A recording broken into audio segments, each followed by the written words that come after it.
Oscar স্টাৰসনেৰ presence টাইমে বিব্ৰেকিং মুহূৰ্ত দুজনিত ভয়ঙ্কৰ বান পৰিস্থিতি বিৰাজ কৰিছে আৰু ভয়ঙ্কৰ বান পৰিস্থিতিৰ মাজতে আন এক দুখবৰ আহি পৰিস্থিতিবোৰত বানত ডুবি দুগৰাকীকৈ ছাত্ৰীৰ সলিল সমাধি ঘটিছে দুগৰাকীকৈ ছাত্ৰীৰ কৰুণ মৃত্যু হৈছে আৰু মৃত্যুৰ পিছতে হাহাকাৰ অৱস্থা বিৰাজ কৰিছে চাৰিওফালে হাহাকাৰ লাগিছে কান্দোনৰ ৰোল শুনিবলৈ পোৱা গৈছে পৰিয়ালৰ মাজত কান্দি কান্দি এতিয়া তত নাইকিয়া হৈছে সমগ্ৰ অঞ্চলবাসী পৰিয়ালৰ মাজত হৈছে জনাইছে স্টাৰসনৰ প্ৰেজেন্স টাইমে বিব্ৰেকিং তিতাবৰত ভয়াবহ বানত পৰি দুই ছাত্ৰীৰ কৰুণ মৃত্যু হৈছে আৰু চাৰিওফালে কেৱল কান্দোন শুনিবলৈ পোৱা গৈছে দুই ছাত্ৰীৰ সৈতে কৰুণ ঘটনা ভয়ংকৰ বানৰ মাজতে বেয়া খবৰ সলিল সমাধিগতা দুই ছাত্ৰী সুস্মিতা মৃদ্ধা আৰু সোনিয়া পাহাৰীয়া বুলি জানিব পৰা গৈছে দুই কণমানিৰ কৰুণ মৃত্যু ছাত্ৰী দুগৰাকীৰ ঘৰ তিতাবৰ পানবাৰী চাহ বাগিচাৰ দৈ জানত বুলি জানিব পৰা গৈছে ভয়ংকৰ বানৰ মাজতে বেয়া খবৰ আহি পৰিছে দুই ছাত্ৰীৰ কৰুণ মৃত্যুৰ পিছতে অঞ্চলটোৰ শোকৰ চাহ পৰিছে শোকাকুল পৰিৱেশে বিৰাজ কৰিছে উজনিত ভয়ংকৰ বান পৰিস্থিতিৰ মাজতে দুখ খবৰ আহি পৰিছে দুগৰাকীকৈ কণমানি ছাত্ৰীৰ সৈতে কৰুণ ঘটনা তিতাবৰত ভয়াবহ বানত বুৰি দুই ছাত্ৰীৰ কৰুণ মৃত্যু হৈছে আৰু মৃত্যুৰ পিছতে হাহাকাৰ অৱস্থা সলিল সমাধি ঘটিল বানত দুই ছাত্ৰীৰ সুস্মিতা এগৰাকীৰ নাম হৈছে সুস্মিতা আৰু আনগৰাকী জনাইছো এগৰাকী সুস্মিতা বুলি জানিব পৰা গৈছে এগৰাকী আৰু আনগৰাকী সোনিয়া পাহাৰীয়া সুস্মিতা বৃদ্ধা আৰু সোনিয়া পাহাৰীয়া বানত সলিল সমাধি ঘটিল আৰু তাৰ পিছতেই এতিয়া পৰিয়ালৰ মাজত অঞ্চলবাসীৰ মাজত শোকাকুল পৰিৱেশে বিৰাজ কৰিছে হাহাকাৰ অৱস্থাই বিৰাজ কৰিছে যিহেতু উজনি অসমত ভয়ংকৰ বান পৰিস্থিতি বিৰাজ কৰিছে আৰু ভয়ংকৰ বানত তিতাবৰত দুই ছাত্ৰীৰ সলিল সমাধি ঘটিছে তিতাবৰত ভয়াবহ বান পৰিস্থিতিৰ মাজতে সংঘটিত হৈছে শোকাবহ ঘটনা বানৰ পানীত বুৰি কৰুণ মৃত্যু সাৱটি ল'ব লগা হ'ল দুগৰাকীকৈ কণমানি ছাত্ৰীয়ে আৰু হৃদয় বিদাৰক ঘটনাই সমগ্ৰ তিতাবৰ অঞ্চলত গভীৰ শোকৰ পৰিৱেশৰ সৃষ্টি কৰিছে আমি দৃশ্যাংশ দেখুৱাই আছো এনে ভয়ংকৰ বান পৰিস্থিতি দেখিবলৈ পোৱা গৈছে আৰু সেই ভয়ংকৰ বানৰ মাজতে অতি গ'ল দুগৰাকীকৈ ছাত্ৰী মৃত দুই ছাত্ৰীৰ নাম হৈছে সুস্মিতা মৃদ্ধা আৰু সোনিয়া পাহাৰীয়া তেওঁলোকে দুয়োৰে ঘৰ তিতাবৰৰ পানবাৰী চাহ বাগিচাৰ দৈজান অঞ্চলত বুলি জানিব পৰা গৈছে বানৰ ফলত সৃষ্টি হোৱা বিপদজনক পৰিস্থিতিৰ মাজতে এই মৰ্মান্তিক ঘটনা সংঘটিত হৈছে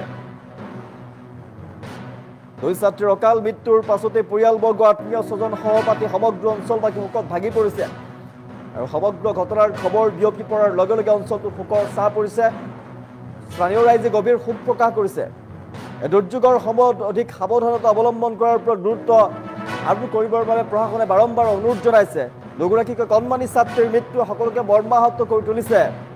ধাৰাবাহিক বৰষুণ আৰু বাঢ়নী পানীৰ ফলত অসমৰ বহু অঞ্চলৰ লগতে তিতাবৰতো ভয়ংকৰ বান পৰিস্থিতি অধিক জটিল হৈ পৰিছে বান পৰিস্থিতি আৰু বহু এলেকা এতিয়াও পানীৰ তলত সোমাই পৰিছে জনজীৱন স্বাভাৱিকভাৱে ব্যাহত হৈ পৰিছে আৰু এনে পৰিস্থিতিত নদী নলা আৰু বানপানীৰ থকা অঞ্চলত যাতায়াত কৰাৰ ক্ষেত্ৰত সৰ্বসাধাৰণ জনতাক সতৰ্কতা অৱলম্বন কৰিবলৈ প্ৰশাসনে বাৰম্বাৰ অনুৰোধ জনাইছে আহ্বান জনাইছে সুস্মিতা মৃদ্ধা আৰু সোনিয়া পাহাৰীয়াৰ অকাল মৃত্যুত সমগ্ৰ অঞ্চলজুৰি শোকৰ ছাঁ পৰিছে আৰু সকলোৱে বিদেহী আত্মাৰ চিৰশান্তি কামনা কৰিছে শোকসন্তপ্ত পৰিয়াললৈ সমবেদনা জ্ঞাপন কৰিছে কিন্তু সমগ্ৰ অঞ্চলজুৰি শোকৰ ছাঁ পৰিছে পৰিয়ালৰ মাজত এতিয়া চকুলো অকস্মাত মৃত্যু হ'ল দুগৰাকীকৈ কণমানিয়ে মৃত্যু সাৱটি ল'ব লগা হ'ল আৰু বানত উটি গ'ল দুগৰাকীকৈ ছাত্ৰী ভয়ংকৰ বানত প্ৰশাসনৰ ফালৰ পৰা বাৰম্বাৰ অনুৰোধ জনোৱা হৈছে যে বান থকা অঞ্চলত নাযাব নদীৰ ফালে নাযাব য'ত বানাক্ৰান্ত লোকসকলক বাৰে বাৰে জনোৱা হৈছে যিমান পাৰে নিজকে নিৰাপদ স্থানত ৰখাৰ বাবে আহ্বান জনাইছে সতৰ্কতা অৱলম্বন কৰাৰ বাবে আহ্বান জনাইছে তাৰ পিছত দুই ছাত্ৰীৰ কৰুণ মৃত্যু হৈছে বানত উটি গৈছে দুগৰাকীকৈ ছাত্ৰী তিতাবৰত সংঘটিত হৈছে ভয়াবহ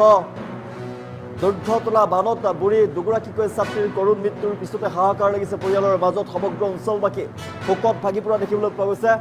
ভয়ংকৰ বানৰ মাজত দুখ খবৰ আহি পৰিছে উজনি অসমত যিহেতু ভয়ংকৰভাৱে বৃদ্ধি পাইছে বান পৰিস্থিতি অত্যাধিকভাৱে বৃদ্ধি পাইছে বান পৰিস্থিতি আৰু নিশাৰ ভাগত আৰু পৰিস্থিতি অধিক ভয়ংকৰ হৈ পৰিছে এতিয়া উজনিত ক্ৰমাৎ বৃদ্ধি পাইছে বান পৰিস্থিতি অধিক ভয়ংকৰ দিশে গতি কৰিছে আৰু ভয়ংকৰ বানৰ মাজতে বেয়া খবৰ আহি পৰিছে আৰু এক বেয়া খবৰ আহি পৰিছে তিতাবৰৰ ভয়াবহ বানত বুৰি দুগৰাকীকৈ ছাত্ৰীৰ কৰুণ মৃত্যু হৈছে ভয়ংকৰ বানে উটুৱাই লৈ যায় দুগৰাকীকৈ কণমানি ছাত্ৰীক আৰু দুই ছাত্ৰীৰ মৃত্যুৰ পাছতে হাহাকাৰ লাগিছে পৰিয়ালৰ মাজত সমগ্ৰ অঞ্চলবাসী শোকত ভাগি পৰিছে পৰিয়ালৰ মাজত পিতৃ মাতৃৰ মাজত কান্দোনৰ ৰোল শুনিবলৈ পোৱা গৈছে চাৰিওফালে বান আৰু চাৰিওফালে বানৰ মাজতেই বেয়া খবৰ আহি পৰিছে বানত ডুবি দুগৰাকীকৈ ছাত্ৰীৰ কৰুণ মৃত্যু হৈছে তিতাবৰত ভয়াৱহ বানত বুৰি 2 ছাত্ৰীৰ কৰুণ মৃত্যু হৈছে অঞ্চলটোৰ শোকৰ ছাঁ পৰিছে আমি দৃশ্যাংশ দেখুৱাই আছো 2 ছাত্ৰীৰ কৰুণ মৃত্যু হৈছে ইতিমধ্যে মৃতদেহ লৈ অনা হৈছে যোৰহাটৰ তিতাবৰত ভয়াৱহ বান পৰিস্থিতি বিৰাজ কৰিছে ভয়ংকৰ বানৰ মাজতে শোকাবহ ঘটনা বানপানীত ডুবি কৰুণ মৃত্যু সাৱটি ল'ব লগা হয় দুগৰাকীকৈ কণমানিয়ে হৃদয় বিদাৰক ঘটনাই সমগ্ৰ তিতাবৰ অঞ্চলত গভীৰ শোকৰ পৰিৱেশৰ সৃষ্টি কৰিছে এই মুহূৰ্তত মৃত ছাত্ৰী দুগৰাকী সুস্মিতা মৃদ্ধা সোনিয়া পাহাৰীয়া তিতাবৰৰ পাণবাৰী চাহ বাগিচাৰ দৈজান অঞ্চলত তেওঁলোকৰ ঘৰ বুলি জানিব পৰা গৈছে আৰু বানৰ ফলত যিহেতু বিপদজনক পৰিস্থিতিৰ সৃষ্টি হৈছে এই বিপদজনক পৰিস্থিতিৰ মাজতেই মৰ্মান্তিক ঘটনা সংঘটিত হৈছে দুখ খবৰ আৰু 2 ছাত্ৰীৰ অকাল মৃত্যুৰ পাছতে পৰিয়ালবৰ্গ আত্মীয়ৰ মাজত সহপাঠী সমগ্ৰ অঞ্চল বাকী শোকত এতিয়া ভাগি পৰা দেখিবলৈ পোৱা গৈছে অঞ্চলটোত শোকৰ ছাঁ পৰিছে স্থানীয় ৰাইজে গভীৰ দুখ প্ৰকাশ কৰিছে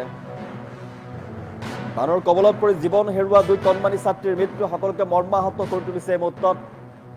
দুখ খবৰ জনাই আছো ধাৰাবাহিক বৰষুণ আৰু বাহনী পানীৰ ফলতে অসমৰ উজনি অসমৰ বহু ঠাই এতিয়া প্লাবিত হৈ পৰিছে উজনি অসমত হাহাকাৰ বান পৰিস্থিতিয়ে বিৰাজ কৰিছে ভয়ংকৰ বানৰ মাজতে বেয়া খবৰ আহি পৰিছে দুগৰাকীকৈ কণমানি ছাত্ৰী বানত বুৰি মৃত্যুমুখত পৰিছে আৰু ইয়াৰ পিছতে হাহাকাৰ অৱস্থায় বিৰাজ কৰিছে কণমানি দুগৰাকীকৈ ছাত্ৰীৰ নাবালিকা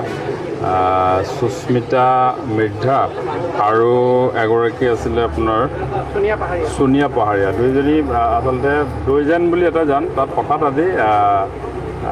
পাছবেলাৰ সময়ত তাতে পানী বৃদ্ধি পালে আৰু ইহঁতে তাতে ওচৰতে সম্ভৱ তাতে পানীতে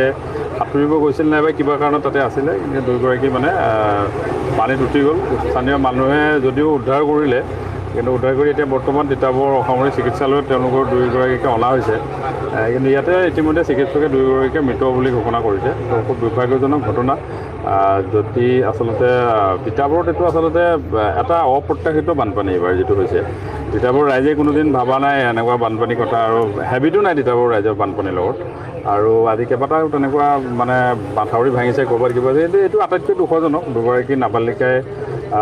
তেওঁলোকৰ মানে বানপানীৰ ফলত তেওঁলোকৰ আজি মৃত্যুৰ মুখত পৰিলে পৰিয়াল দুটাৰ প্ৰতি এতিয়া আৰু আচলতে সমবেদনা জনাবলৈ ভাষা নাই তো মই ভাবোঁ যে এই দুৰ্যোগ এটা প্ৰাকৃতিক দুৰ্যোগ আৰু তাৰ ফলত আচলতে তিতাবৰে এইবাৰ আচলতে বহুত বেছি এটা কষ্টকৰ হৈছে তিতাবৰৰ কাৰণে তো দুয়োগৰাকী নাবালিকা আত্মাৰ সদ্গতি কামনা কৰিছোঁ আৰু আশা কৰিছোঁ যে প্ৰকৃতিয়ে যদি অলপ চকু মেলি চায় বৰষুণটো যদি কমে মই ভাবোঁ যে পৰিস্থিতি নিয়ন্ত্ৰণলৈ নিশ্চয় আহিব আৰু তিতাবৰত আচলতে তিতাবৰ ৰাইজে বানপানীৰ এনেকুৱা প্ৰকোপটো খুব কম দেখিছে আৰু যাৰ কাৰণে হয়তো বহুত বেছি সজাগ নহয় তো মই এটাই আহ্বান জনাম অভিভাৱকসকলক যে এতিয়া আচলতে পানীত খেলিবলৈ বুলি ল'ৰা ছোৱালীক পঠিয়াব নালাগে বিশেষকৈ নাবালিকা নাবালকক কোনো কাৰণতে যাতে পানীৰ লগত সাঁতোৰা নাইবা কিবা কৰা এইবিলাক ধেমালি কৰিবলৈ যাতে নপঠিয়ায় সেইটো মই বিনম্ৰ আহ্বান জনাইছোঁ কাৰণ দুগৰাকী নাবালিকাই প্ৰাণ হেৰুৱাইছে কেৱল মাত্ৰ এইটো কাৰণে যে হয়তো অভিভাৱকসকল যদি অলপ সজাগ হ'লহেঁতেন আৰু এইটো যেতিয়া এই যিটো বিধ্বংসী বান ইয়াত যদি অন্ততঃ তেওঁলোকক পানীত নামাৰ পৰা তেওঁলোকক বাধা দিলেহেঁতেন হয়তো এনেকুৱা ঘটনা নহ'লহেঁতেন কিন্তু যিয়ে নহওক এটা আকস্মিক এটা ডাঙৰ দুৰ্ঘটনা হৈ গ'ল মই আশা কৰোঁ যে অভিভাৱকসকলে অন্ততঃ এই বানপানীৰ দুৰ্যোগৰ সময়খিনিত অন্ততঃ সজাগ হৈ নিজৰ সন্তানক যাতে পানীৰ পৰা অলপ আঁতৰত থাকিবলৈ আহ্বান জনায় এইটো মই আহ্বান জনাওঁ দুৰ্ভাগ্যজনকভাৱে দুগৰাকী নাবালিকা সুস্মিতা মৃদ্ধা আৰু এগৰাকী আছিলে আপোনাৰ